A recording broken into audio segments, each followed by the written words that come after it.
ನಿನ್ನೆ DCM ಭೇಟಿ ಕೊಟ್ಟಿದ್ರು. ಇವತ್ತು CM ಭೇಟಿ ಕೊಟ್ಟಿದ್ದಾರೆ ಹಾಸನಾಂಬ ದರ್ಶನಕ್ಕೆ. ಈ ಇಬ್ಬರು ನಾಯಕರು ಕೂಡ ಹಾಸನಕ್ಕೆ ಹೋಗಿ ಹಾಸನಾಂಬೆಯ ಒಂದು ದರ್ಶನವನ್ನ ಪಡೆದಿರುವಂಥದ್ದು.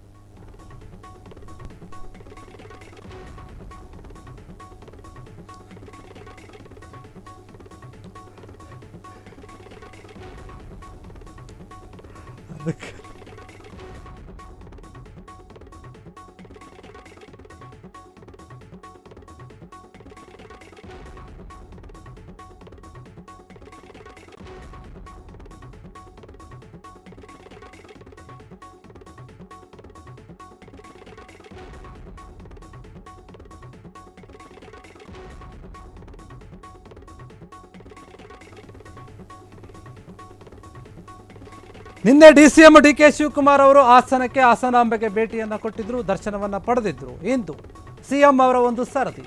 ಇಂದು CM ಸಿದ್ದರಾಮಯ್ಯ ಅವರು ಕೂಡ ಹಾಸನಕ್ಕೆ ಭೇಟಿ ಕೊಟ್ಟು ಹಾಸನಾಂಬೆಯ ಒಂದು ದರ್ಶನವನ್ನು ಪಡೆದಿದ್ದಾರೆ. ವರ್ಷಕ್ಕೊಮ್ಮೆ ಮಾತ್ರ ದರ್ಶನ ಕೊಡುವಂತಹ ಹಾಸನಾಂಬೆ, ಹಾಸನದ ಅಧಿದೇವೆ. ಕಳೆದ ವರ್ಷವೂ ಕೂಡ ಹಾಸನಾಂಬೆಯ ದರ್ಶನವನ್ನು ಪಡೆದಿದ್ರು ಸಿದ್ದರಾಮಯ್ಯ ಅವರು. ಸತತವಾಗಿದೆ 3ನೇ ವರ್ಷ ಅನಿಸುತ್ತೆ. ನವೆಂಬರ್ ಕ್ರಾಂತಿ ನಡುವೆ CM DCM ಹಾಸನಾಂಬೆಯ ದರ್ಶನವನ್ನು ಪಡೆದಿರುವಂಥದ್ದು. ಯಾಕಂದರೆ ಹಾಸನಾಂಬೆಯ ಒಂದು ದೇವಸ್ಥಾನಕ್ಕಿರುವಂತಹ ವಿಶಿಷ್ಟ ಅಂಥದ್ದು. ಹೀಗಾಗಿ ಬಲಗಡೆಯಿಂದ ಹೂಕುಟ್ಟಿದೆ ಅಂತೆ ದೇವರು. ಈ ನಡುವೆ ಇಂದು ಹಾಸನಕ್ಕೆ CM ಸಿದ್ದರಾಮಯ್ಯ ಭೇಟಿ ಕೊಟ್ಟಿದ್ದು. ನಿನ್ನೆ DK ಶಿವಕುಮಾರ್ ಅವರಿಗೆ ಹಾಸನಾಂಬೆ ಒಂದಿತ್ತು ವರ ಕೊಡೋ ರೀತಿಯಲ್ಲಿ ಕೊಟ್ಟಿದ್ರು. ಬಲಗಡೆ ಹೂವನ್ನು ತೀವ್ರ ಕುತೂಹಲವನ್ನು ಮೂಡಿಸ್ತಾ ಇದೆ ಈ ಇಬ್ಬರು ನಾಯಕರ ಭೇಟಿ. ಪ್ರತಿ ವರ್ಷ ಹಾಸನಾಂಬೆಯ ಒಂದು ದರ್ಶನವನ್ನು ಪಡೆಯಲು ಲಕ್ಷಾಂತರ ಮಂದಿ ಭೇಟಿ ಕೊಡ್ತಾರೆ. ಅದೇ ರೀತಿಯಾಗಿ CM ಸಿದ್ದರಾಮಯ್ಯ ಅವರು ಕೂಡ ಬಂದಿದ್ದಾರೆ. ಮುಂದೆ ನಿಂತು ವರವನ್ನು ಕೇಳಿದ್ದಾರೆ ದೇವಿಯ ಮುಂದೆ ಸಿದ್ದರಾಮಯ್ಯ ಅವರು. ದೇವಿ, ನನ್ನ ಒಂದು ಮನಸ್ಸಿನಲ್ಲಿ ಏನಿದೆ ಅದನ್ನು ನೀನು ಈಡೇರಿಸು ಅನ್ನುವಂಥ ರೀತಿಯಲ್ಲಿ ಹಾಸನಕ್ಕೆ ಬಂದು ಹಾಸನಾಂಬೆಯ ದರ್ಶನವನ್ನು ಪಡೆದಿದ್ದಾರೆ. ನಿನ್ನೆ DCM DK ಶಿವಕುಮಾರ್ ಬಂದಿದ್ದರು. ಅವರು ಕೂಡ ಕೈ ಮುಗಿದು ಬೇಡಿಕೊಂಡ್ರು ದೇವಿಯನ್ನು. ಅವರ ಮನಸ್ಸಿನಲ್ಲಿ ಏನಿತ್ತೋ ಗೊತ್ತಿಲ್ಲ, ಆದರೆ ಸಚಿವ ಸಂಪುಟ ಪುನರ್ರಚನೆ ವಿಚಾರ, ಮುಖ್ಯವಾಗಿ CM ಬದಲಾವಣೆಯ ವಿಚಾರ, ಎಲ್ಲೋ ಒಂದು ಕಡೆ DK ಶಿವಕುಮಾರ್ ಅವರು ಮುಖ್ಯಮಂತ್ರಿ ಆಗಬೇಕು ಎನ್ನುವಂತಹ ಕೂಗು ಜೋರಾಗಿ ಕೇಳಿ ಬರ್ತಾ ಇದೆ. ಈ ಒಂದು ವಿಚಾರಗಳು ಇರುವಾಗ CM ಸಿದ್ದರಾಮಯ್ಯ ಅವರು ತಮ್ಮ ಒಂದು ಕುರ್ಚಿಯನ್ನು ಪೂರ್ಣಾವಧಿಯವರೆಗೂ ನಾವು ಉಳಿಸ್ಕೊಳ್ಬೇಕು ಅನ್ನುವಂಥ ನಿಟ್ಟಿನಲ್ಲಿ ಅವರೂ ಕೂಡ ಓಡಾಡ್ತಾ ಇದ್ದಾರೆ. ಹೀಗಾಗಿ ಈ ಇಬ್ಬರು ನಾಯಕರು ಕೂಡ ಒಂದೇ ದೇವಸ್ಥಾನಕ್ಕೆ ಭೇಟಿ ಕೊಟ್ಟಿರುವಂಥದ್ದು, ದೇವಿಯ ಆಶೀರ್ವಾದವನ್ನು ಪಡೆದಿರುವಂಥದ್ದು ನಿಜಕ್ಕೂ ಕೂಡ ಕುತೂಹಲ ಆಗಿರ್ಬೋದು. ಆದರೆ ಸಾಮಾನ್ಯವಾಗಿಯೂ ಕೂಡ ಎಲ್ಲರಂತೆ ಅವರು ಕೂಡ ದೇವಸ್ಥಾನಕ್ಕೆ ಬಂದಿರ್ಬೋದು. ಅದೇನೇ ಇದ್ದರೂ ಕೂಡ ರಾಜಕೀಯ ನಾಯಕರು ಎಲ್ಲೇ ಹೋದರೂ ಏನೇ ಬಂದರೂ ಕೂಡ ಅದಕ್ಕೆ ಒಂದು ವಿಚಾರ ಇರುತ್ತೆ, ವಿಷಯ ಇರುತ್ತೆ. ಜನರು ಅದನ್ನು ಒಂದೇ ರೀತಿಯಾಗಿ ಯೋಚನೆ ಮಾಡಲ್ಲ, ನಾನಾ ರೀತಿಯಲ್ಲಿ ಯೋಚನೆ ಮಾಡ್ತಾರೆ. ಇದಕ್ಕೂ ಕೂಡ ಈಗ ರಾಜಕೀಯ ಬಣ್ಣವನ್ನು ಕಟ್ಟಿ ಮಾತನಾಡ್ತಾ ಇರುವಂಥದ್ದು. ಎಲ್ಲೋ ಒಂದು ಕಡೆ ಇಬ್ಬರು ನಾಯಕರು ಕೂಡ ಹಾಸನಾಂಬೆಗೆ ಮೊರೆ ಹೋಗಿದ್ದಾರೆ. ಆದರೆ ಹಾಸನಾಂಬೆ ಯಾರಿಗೆ ಒಂದು ವರವನ್ನು ಕೊಡ್ತಾರೆ? ಏನು ಸಿದ್ದರಾಮಯ್ಯ ಅವರೇ ಮುಂದುವರಿತಾರಾ? ಇಲ್ಲ, DCM ಆಗಿರುವಂತಹ DK ಶಿವಕುಮಾರ್ CM ಆಗ್ತಾರ? ಹಾಸನಾಂಬ ದೇವಿ ಕೊಟ್ಟಂತಹ ಒಂದು ವರ ಏನಿದೆ ಅದು ಯಾರಿಗೆ ಫಲಿಸುತ್ತೆ? ಹೀಗಂತ ಒಂದು ಪ್ರಶ್ನೆ ಇರುವಂಥ. ಹೀಗಾಗಿ ಹಾಸನಕ್ಕೆ ಭೇಟಿ ಕೊಟ್ಟಿದ್ದಾರೆ ಮುಖ್ಯಮಂತ್ರಿಗಳು. ಇವತ್ತು ಹಾಸನಾಂಬೆಯ ಒಂದು ದರ್ಶನವನ್ನು ಪಡೆದಿದ್ದಾರೆ.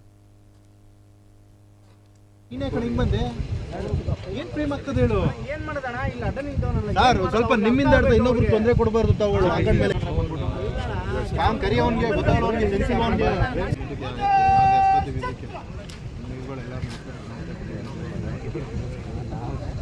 ಆದ್ರೂ ಹಿಂದಕ್ಕೆ ಯಾಕನ ಮುಂದಕ್ಕೆ ಹೋಗುತ್ತೆ ಮತ್ತೆ ಹಿಂದಕ್ಕೆ ಬರೋಣ.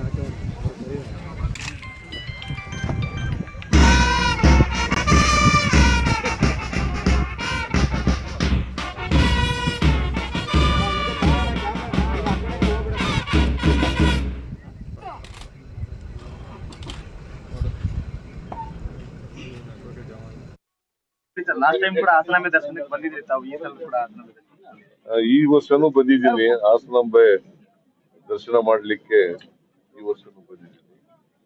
ಈ ವರ್ಷ ಬಹಳ ಅಚ್ಚುಕಟ್ಟಾಗಿ ಮಾಡಿದ್ದಾರೆ.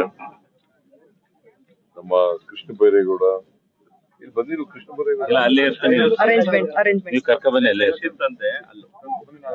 ಅಲ್ಲಿ ರಶ್ ಇದೆ ಇವತ್ತು ಬಾರಿಯ. Krishna Byregowda district incharge minister ಆಗಿ ಒಳ್ಳೆ ಕೆಲಸ ಮಾಡಿದ್ದಾರೆ. ಶಿವಲಿಂಗೇಗೌಡ ಅವರೆಲ್ಲ ಇಲ್ಲಿ ನಮ್ಮ ಲೋಕಸಭಾ ಸದಸ್ಯರು ಶ್ರೇಯಸ್ ಅವರೆಲ್ಲರೂ ಕೂಡ ನಮ್ಮ ಕಾರ್ಯಕರ್ತರೆಲ್ಲ ಅವರಿಗೆ ಸಾಥ್ ಕೊಟ್ಟಿದ್ದಾರೆ. ಸೊ ಚೆನ್ನಾಗಾಗಿದೆ ಈ ಸರಿ. ಹೆಚ್ಚು ಜನ ಭಕ್ತಾದಿಗಳು ಬಂದು ದರ್ಶನ ಮಾಡ್ತಾ ಇದ್ದಾರೆ. ಹೈಕೋರ್ಟಿಗೆ ಜೆಡಿಎಸ್ ಎಂಎಲ್ಎ ಅವರು ರಿಟ್ ಹಾಕಿದ್ದಾರೆ ಸರ್. ಹೈಕೋರ್ಟಿಗೆ ಅನುದಾನ ಕೊಡ್ತಾ ಇಲ್ಲ ಅಂತ ತಾರತಮ್ಯ ಮಾಡ್ತಾ ಇದೆ ಸರ್ಕಾರ ಅಂತ. ವೆಂಕಟ ಶ್ರೀನಿವಾಸಪುರ ಶಾಸಕರು ಮಾಡ್ಲಿ ಪಾಪ, ಕೋರ್ಟ್ ನಲ್ಲಿ ತೀರ್ಮಾನ ಆಗ್ಲಿ. ಈಗ ನಾವು ಎಷ್ಟು ಅನುದಾನ ಕೊಡಬೇಕು ಅಷ್ಟು ಕೊಡ್ತಾ ಇದೀವಿ. ಏನು ಅನುದಾನ ಕೊಟ್ಟಿಲ್ಲ ಅಂತಂದ್ರೆ ಕಾಂಗ್ರೆಸ್ ಎಂಎಲ್ಎಗಳಿಗೆ ಜಾಸ್ತಿ ಕೊಡ್ತಾ ಇದ್ದಾರೆ, ಜೆಡಿಎಸ್ ಮತ್ತು ಬಿಜೆಪಿ ಎಂಎಲ್ಎಗಳಿಗೆ ಅನುದಾನ ಕೊಡ್ತಾ ಇಲ್ಲ ಸರ್ಕಾರ. ಯಾಕೆ ಕೊಡ್ತಾ ಇಲ್ಲ? ಅವ್ರಿಗೂ ಕೊಡ್ತಿದ್ರು.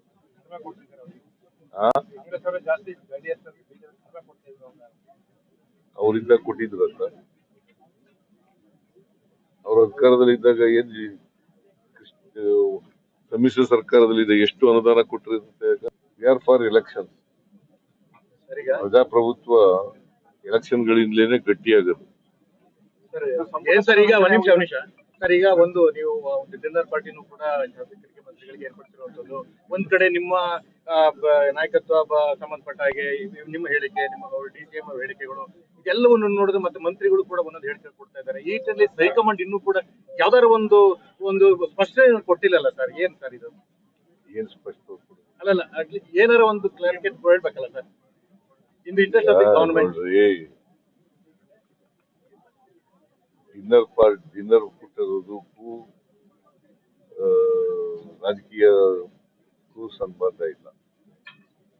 ಯಾವಾಗಲೂ ಕೊಡ್ತಾ ಇರ್ತೀನಿ, ಆಗಾಗ ಸೇರ್ತಾ ಇರ್ತೀವಿ, ಆಗಾಗ ಊಟಕ್ಕೆ ಸೇರ್ತೀವಿ. ಎಲ್ಲೂ ಎಲ್ಲಿ ಕೂಗೇ ಇಲ್ಲ. ನೀವೇನ್ ಮಾಡ್ತಾ ಇರ್ತೀರಿ? ಎಲ್ಲೂ ಇಲ್ರಿ. ಸುಮ್ನೆ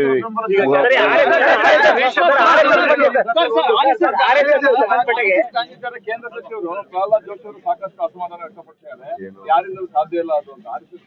public function not only RSS, any organisation school ಜಾಗದಲ್ಲಿ ಮತ್ತೆ ಸಾರ್ವಜನಿಕ ಜಾಗದಲ್ಲಿ, ಪಾರ್ಕ್ಗಳಲ್ಲಿ ಬೇರೆಯವ್ರಿಗೆ ತೊಂದರೆ ಕೊಟ್ಟು ಮಾಡಬಾರದು ಅಂತ ಹೇಳಿದೀವಿ ಅಂತ. ಅದನ್ನ ತಮಿಳ್ನಾಡಿನವರು ಮಾಡಿದ್ದಾರೆ. ತಮಿಳ್ನಾಡಿನದು ಏನ್ ಮಾಡಿದ್ದಾರೆ ಅಂತ ತರಿಸ್ತಾ ಇದ್ದೀವಿ.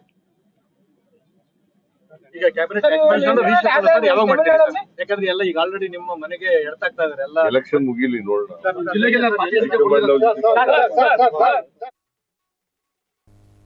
ಕ್ಷಣ ಕ್ಷಣದ ಸುದ್ದಿಗಳಿಗಾಗಿ ಫ್ರೀಡಂ ಟಿವಿ ಸಬ್ಸ್ಕ್ರೈಬ್ ಮಾಡಿ, ಲೈಕ್ ಮಾಡಿ ಹಾಗೂ ಫಾಲೋ ಮಾಡಿ. ಹೊಸ ಸುದ್ದಿಗಳ ನೋಟಿಫಿಕೇಶನ್ಗಾಗಿ ಬೆಲ್ ಐಕಾನ್ ಮೇಲೆ ಕ್ಲಿಕ್ ಮಾಡಿ.